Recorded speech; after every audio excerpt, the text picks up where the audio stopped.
Bienvenidos a Fox Noticias, les informa Andrea Linares. Empezamos en América Latina, donde el gobierno Trump está señalando una nueva ola de operaciones contra los narcoterroristas. Según el Pentágono, el reciente ataque contra el tren de Aragua, el cual acabó con la vida de su presunto líder en Venezuela, también podría repetirse en otros países. El secretario de Guerra, Pete Hegseth, asegura que estas operaciones se realizarían bajo la coalición de las Américas contra los cárteles, conocida también como la A3C o el Escudo de las Américas. De acuerdo con Hegseth, Ecuador y Guatemala ya están en la lista de posibles objetivos para futuras operaciones. Sin embargo, en el contexto general del narcotráfico, hay críticos que dudan del impacto real de eliminar a los capos. A estos expertos les preocupa que cuando el líder de un cártel muere, otro toma su lugar y la red criminal sigue operando. O peor aún, que se genere un vacío de poder que desate aún más inestabilidad y peligro. A pesar de esto, el secretario Hegseth y el presidente Donald Trump seguirán cazando tras estos líderes del narcotráfico en colaboración con los gobiernos latinoamericanos. Y su meta es muy clara. Quieren destruir los cárteles y mantener a los Estados Unidos, así como el hemisferio occidental, seguro. It's called the America's Counter Cartel Coalition, ACCC, and we're forming it with partner governments all around Central and South America to go after, defeat, and destroy foreign terrorist organizations, drug cartels. And all those countries you named are stepping up to work on partnerships with the United States, where we work with their governments and their militaries with their special capabilities and our special capabilities to hunt terrorist networks in our own hemisphere, just like we showed we were very good at with ISIS and Al-Qaeda in the Middle East for 20 years. Emanuel Rincón, abogado y analista político, está conmigo ahora para dar su opinión. Como siempre, Emanuel, bienvenido a Fox Noticias. Hola Andrea, muchas gracias. Emanuel, el mensaje de Estados Unidos es muy claro, vamos contra estas organizaciones criminales, pero entonces, ¿qué le dirías a aquellos que creen que se podría abrir una etapa de inestabilidad mientras los criminales tratan de reorganizarse y buscar a nuevos líderes? Mira, Andrea, yo creo que ese es un argumento realmente bastante vacío y flojo. Es básicamente el mismo argumento que utilizaban en su momento en El Salvador contra el presidente Nayib Bukele cuando se decidió a darle caza y terminar finalmente con ese reinado de terror que tenían las pandillas en El Salvador. Y decían lo mismo, que iba a ser un caos, que incluso iba a dañar la economía y tantas cosas. Y finalmente el presidente Bukele demostró que con mano dura y poniendo las fuerzas del Estado realmente a combatir a los criminales, se le puede garantizar una mejor calidad de vida a los ciudadanos. Y es precisamente lo mismo que ha pasado en México, perdón, el caso opuesto a lo que ha pasado en México con Claudia Sheinbaum, que dice abrazos y no balazos para los grupos criminales. Evidentemente, si se ejecuta solamente una operación para destruir a los líderes de los grupos, esto va a quedar en nada. Pero la intención de la administración del presidente Donald Trump, en conjunto con los nuevos mandatarios de la región que se están acercando a la visión geopolítica de los Estados Unidos, es ir hasta las últimas consecuencias en contra de los grupos criminales. Y eso lo ha demostrado también la elección del nuevo presidente de Colombia, Abelardo de la Espriella, que ha dicho muy claramente que él también está dispuesto a bombardear y a hundir toda lancha narcoterrorista. Sí, de la Espriella ha hablado de tener esta mano dura. Ecuador y Estados Unidos también han hablado de estas operaciones conjuntas. ¿Pudiéramos estar hablando, Emanuel, de una presencia militar? Sí, totalmente. Es que ya hay acuerdo. Es decir, la base de la reunión que se propició en Doral, Florida, ya hace un par de meses, fue precisamente ampliar las acciones militares de los Estados Unidos en cooperación con los gobiernos de América Latina. Y el presidente Daniel Noboa en Ecuador ya lo dijo abiertamente de que se podían presentar estas operaciones conjuntas. Ya ha ocurrido en Venezuela, que hoy en día es prácticamente un territorio pseudo gobernado por Washington. Sabemos que Delcy Rodríguez hoy en día es nada más una lacaya interina cumpliendo funciones hasta que se produzca la transición a la democracia en Venezuela. Y como te estaba diciendo, el propio presidente Abelardo de la Espriella, el presidente electo Abelardo de la Espriella, ha dicho también anteriormente en campaña que él se hará cargo y que durante su gobierno se van a bombardear a los aviones narcoterroristas y se van a hundir las lanchas. Entonces creo que es un momento realmente histórico, no solamente para los Estados Unidos, sino también para las naciones de América Latina, a ver si finalmente podamos podemos terminar con los grupos criminales que han azotado nuestra región y que además con el dinero que proviene de esas actividades criminales se han dedicado a financiar a la izquierda en América Latina. En pocas palabras, se le acabó el tiempo prácticamente a los izquierdistas, a los grupos criminales, a los narcos. ¿Qué mensaje se está enviando o qué pudiera pasar en México y Brasil, por ejemplo? Es que lo estamos viendo. O sea, a ver, uno de los factores principales y fundamentales por los cuales hubo un crecimiento absoluto de gobiernos de izquierda en la región fue en su momento que estaban siendo financiados directamente por Hugo Chávez y la enorme chequera del petróleo, que en teoría le pertenecía a los venezolanos, pero que el chavismo lo utilizó para ampliar sus socios ideológicos por el resto de América Latina.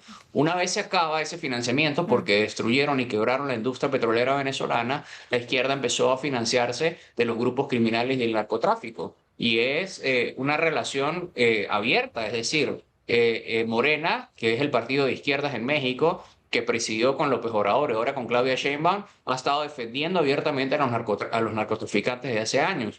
Gustavo Petro perteneció también a una organización guerrillera y narcoterrorista. Y los nexos están allí. Lo mismo está pasando hoy en día con Evo Morales también en Bolivia. Entonces, el problema que presenta hoy la izquierda es que sin ese dinero, sin el dinero de la chequera del petróleo de Hugo Chávez y sin el dinero del narcotráfico, se quedan sin dinero para sus campañas electorales. Emanuel, me queda poco tiempo, pero quiero hablar de Cuba, porque recientemente el régimen aprobó reformas de libre mercado sin precedentes, pero ¿cómo lo interpretas? Ya que honestamente nada puede funcionar allí siempre y cuando el régimen mantenga el poder en la isla. Andrea Díaz-Canel hoy en día está haciendo básicamente lo que hace Delcy Rodríguez en Venezuela. Están intentando reformar desde adentro el régimen, no por convicción, no por amor a la libertad de los cubanos, no porque realmente les interese cambiar algo dentro de la isla, sino porque tienen temor a una escalada militar de los Estados Unidos. Y la tesis en Cuba sigue siendo la misma que en Venezuela. En Venezuela ya se ejecutó una operación y se sacó de encima a Nicolás Maduro, pero sigue estando allí Delcy Rodríguez y el resto del aparato criminal que por hoy están cooperando con los Estados Unidos, insisto, nada más por miedo a las consecuencias militares que pueda haber sobre ellos. Pero en Cuba pasa exactamente lo mismo y no ha cambiado absolutamente nada, así como tampoco ha cambiado mucho dentro de Venezuela. Y para que realmente ocurran cambios profundos y podamos tener a una Cuba libre y cercana a los Estados Unidos y su interés geopolítico, necesitamos un cambio absoluto de régimen. Y lo mismo para Venezuela. Absolutamente de acuerdo. Estaremos muy pendientes. Emanuel Rincón, como siempre, muchísimas gracias por acompañarme. Saludos, estamos en contacto. Muchas gracias, Andrea. Hasta luego. ¿Está México sufriendo una crisis en las cárceles? Nuevas cifras muestran un número récord de presos sin condena y también entre las mujeres. Lo analizamos después de esta muy corta pausa.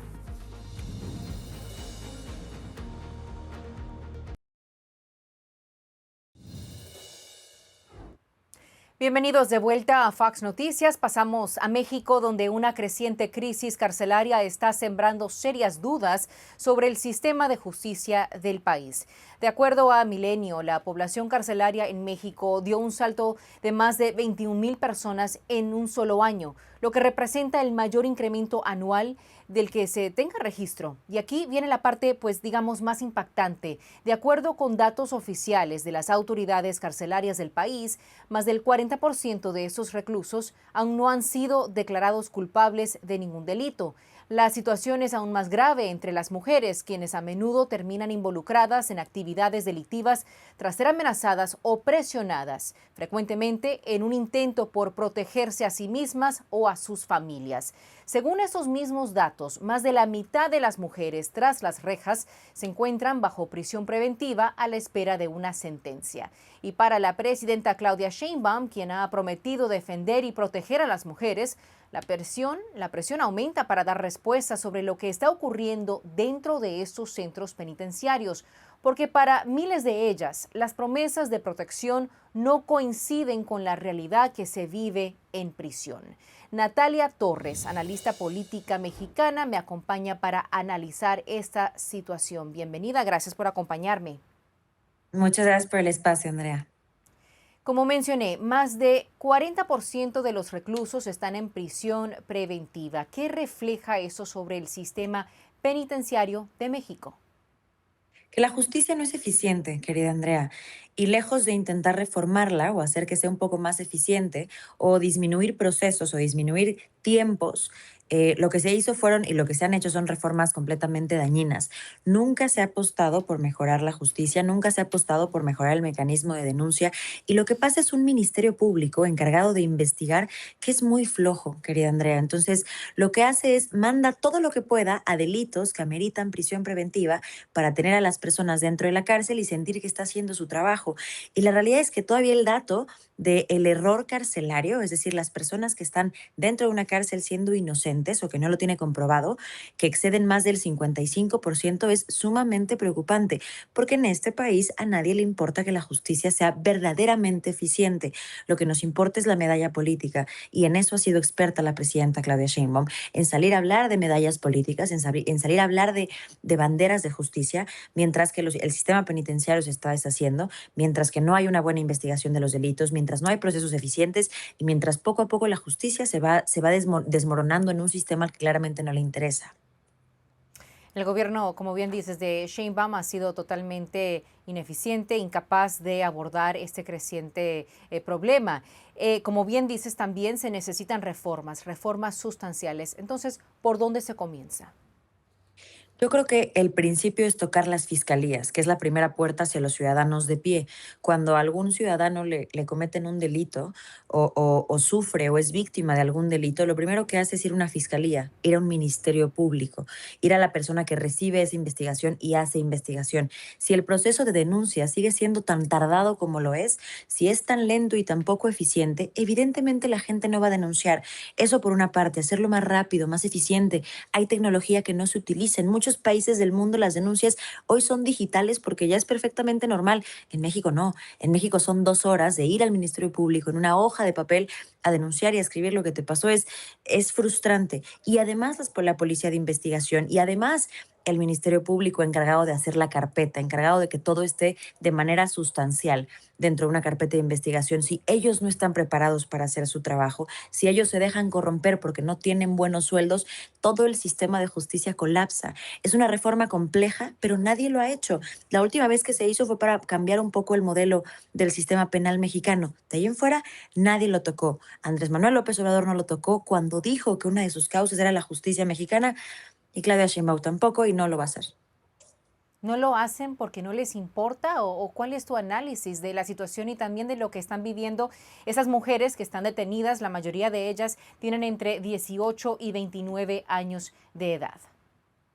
Querida Andrea, yo creo que las cosas son en este punto muy sencillas. No lo hacen porque eso no garantiza poder. Y ellos llevan 8 años al frente de México haciendo todas las reformas posibles que los consoliden en el poder por años. Reformar la justicia no les va a dar poder. Reformar la justicia no les va a hacer modificar la Constitución para que ellos puedan tener más campo de acción. No va a pasar. Entonces lo dejan. Algo es muy cierto. Sí es una reforma compleja, pero si la hubiéramos planeado hace mucho tiempo, tal vez hoy Claro. tendríamos los frutos de una reforma compleja, que aunque compleja, muy necesaria en un país como México. No se toca porque no interesa. Y bajo esta bandera de llegamos todas, creo que el resultado es evidente. Las mujeres somos mucho más susceptibles a tener ciertos enfrentamientos con la policía, a cierta debilidad física. Es más fácil quitar a una mujer sin un núcleo de apoyo y meterla en la cárcel. Y sabes qué, Andrea, ¿sabes qué es lo más triste? Que esto se hace por gráficas. Porque claro, la presidenta puede salir en la mañanera a decir, subimos los detenidos por delito de robo. En lugar de tener 30% de personas detenidas porque cometen robo, tenemos 45. Estamos haciéndolo bien con la investigación. Y en el fondo son mujeres más susceptibles de tener problemas con temas de justicia y núcleos de apoyo, más fáciles de llevar a una cárcel, no tienen sentencia o son inocentes, no tienen una buena carpeta de investigación. Y mientras tanto, las Sí. cifras para los resultados de la presidenta van creciendo. Se necesitan muchas reformas, pero por algún lado se tiene que comenzar y para eso les tiene que importar, ¿no? El Por pueblo y supuesto, no solamente el poder. Natalia Torres, muchísimas gracias por por supuesto. acompañarme. Gracias a ti, Andrea. Tras solo deliberar por poco más de una hora, un jurado En el sur de Florida decidió el destino de George Pino en el caso fatal del choque de su bote que le quitó la vida a una adolescente en el año 2022. Analizamos la decisión con una abogada en solo instantes.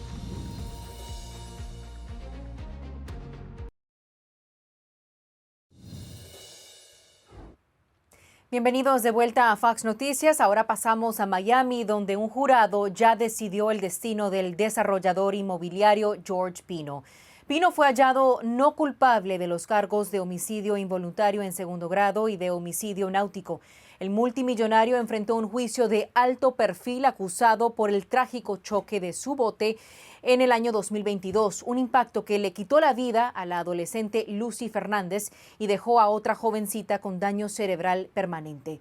Durante las audiencias, los jurados escucharon testimonios sumamente emotivos de los sobrevivientes y de las familias de las víctimas. La tensión fue tan alta en esa sala de la corte que el juez tuvo que amonestar a Pino luego de que se rompiera en llanto en pleno proceso. La fiscalía argumentó que Pino provocó el accidente al conducir a exceso de velocidad en la bahía de Biscayne antes de estrellarse contra una boya. Posteriormente, los investigadores recuperaron 61 envases de alcohol vacíos o parcialmente consumidos dentro de la embarcación. Por su parte, Pino negó haber estado ebrio e insistió en que solo se había tomado 2 cervezas antes del choque. Poco más de una hora de deliberación fue lo que demoraron los miembros del jurado, pues determinaron que el Estado no logró probar su caso más allá de una duda razonable, absolviendo así a Pino de una posible condena de hasta 30 años de prisión. Para hablar sobre este caso, desde Miami, la abogada y analista legal Sandra Hoyos me acompaña. Bienvenida a Fox Noticias, abogada. Buen día, Abogada, Andrea, ¿cómo estás? su reacción inicial al escuchar que George Pino fue absuelto de los cargos, ¿le llama la atención de alguna manera que el jurado solamente deliberó por poco más de una hora? No, como abogados sabemos que cuando un jurado, la deliberación es tan corta, lo más probable es que la persona no ha sido hallada culpable. Eso lo sabemos casi todos los abogados. Mientras más pasan las horas, más es la probabilidad de que sea hallado culpable. Igualmente, de un punto de vista jurídico, no me sorprende que haya sido encontrado no culpable, porque lo que estaban tratando de comprobar, hacer homicidio involuntario, es un nivel de inconsciencia como persona muy alto. O sea, tiene que ser una consciente indiferencia por el bienestar y por la vida y por básicamente los derechos de los terceros. Y la fiscalía no lo pudo comprobar. Y escuché cada hora de ese juicio, cada testimonio, y yo creo que el error más grande que cometió la fiscalía fue decir desde el inicio que él estaba ebrio. Entonces, eso sabemos que no lo pudo comprobar. Lo dijo al principio de los argumentos, lo dijo al final de cuando concluyó el juicio en lo que es el closing argument, y en ningún momento en el juicio se pudo comprobar que él estaba ebrio. Y quizás lo estaba, pero las pruebas no existen. Abogada, desde su punto de vista, ¿qué fue lo que pesó más acá? ¿La falta de evidencia de conducta criminal o fueron esas dudas razonables sobre cómo exactamente ocurrió el accidente? Es que fue una combinación de ambas cosas, ¿verdad, Andrea? Si no tenemos las evidencias, dejamos abierta la puerta a que exista duda razonable. Y existió. Y es un caso muy triste. Y yo siempre digo, en este tipo de casos aquí nadie gana ni nadie pierde. Pero de un punto de vista jurídico hay que ser objetivo. Lo acusan a él de haber estado conduciendo en la vía contraria, como por decir, ¿verdad? Ir a exceso de velocidad. No había ningún cartel que comprobaba el exceso de velocidad. Quizás una persona que hubiese tenido un poquito más de precaución, dado que habían tantos pasajeros, hubiese ido más lento, pero realmente no había nada que exigía un límite de velocidad. Igualmente, es como dijo muy inteligentemente su abogado a la hora de presentar sus argumentos finales, que dijo, mira, si una persona va en la vía contraria y se lleva un alto y chocó, ¿verdad? Es negligencia por parte de la persona. Ahora, si choca y hay una mamá cruzando con un coche con un bebé y desafortunadamente sufren algún tipo de daño, eso no quiere decir que la persona no quiso pensar en la vida de la persona que se le cruzó por delante, simplemente fue un accidente. Entonces el abogado de la defensa lo que le dijo fue, enfoquémonos en el acto, no en el resultado. Y aunque suena cruel, porque es muy difícil, especialmente para esas dos familias, eso es lo que, de un punto de vista legal, es lo que el jurado tiene que mirar. Sí, fue un grave error humano y también un caso que despertó una gran controversia, porque como bien explicas, uno piensa qué pasa con las familias de las víctimas, con las víctimas. Hay quienes dicen pues no se hizo justicia, pero hay que ver la evidencia que se presentó y ojalá que también se aprendan lecciones a raíz de esta tragedia. Abogada Sandra Hoyos, Así como es. siempre, muchísimas gracias por acompañarme. Buen día. A ustedes. Buen día. Y ahora regresamos con más de Fox Noticias.